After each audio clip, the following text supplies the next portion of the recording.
Bonnie, you had an amazing 30 plus years at the CIA, which I'm willing to guess is one of the most targeted organizations in the world. So how did you stay ahead of identifying emerging security risks, and how have those risks targeted our sensitive infrastructure like hospitals over time?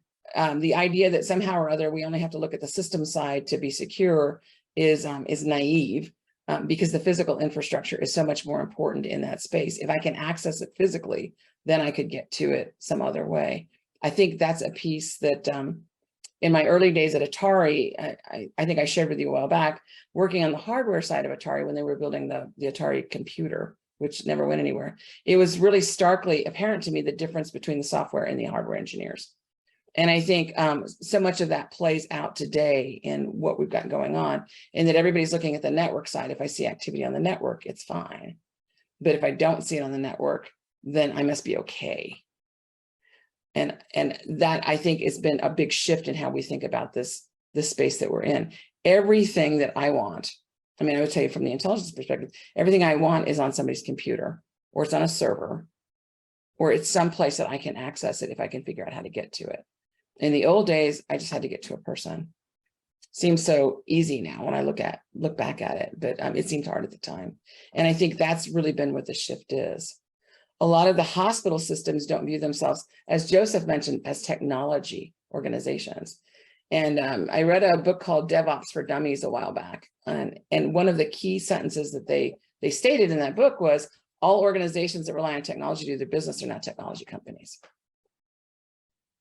I think intelligence organizations have redefined themselves around this technology. Many businesses have redefined themselves around the technology. Hospitals have got to redefine themselves around this technology because they are incredibly reliant on the technology to do their business. So if you ask me, you know, what I've seen and what I would say, that's where I would go with it. The other thing to think about hospitals is, you know, if a business that's selling something online goes down because of a ransomware or an attack, so it can lose money. It can be, you know, very bad for the business. If a hospital loses access to systems, people can die, which means that the need to quickly recover is greater often in the hospital setting than in many other business settings. Yet hospitals typically don't have great redundancy, meaning they're very, let's call it, often or very frequently, you're not going to have systems that if, you know, the primary system gets hit, all of a sudden they can flip a switch and they have a complete backup ready to run, as many financial institutions can do.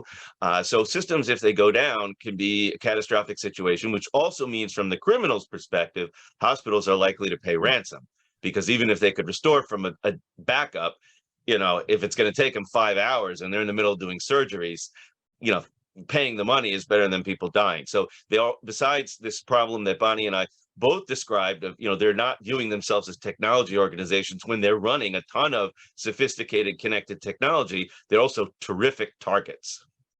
Sepio, see what you've been missing.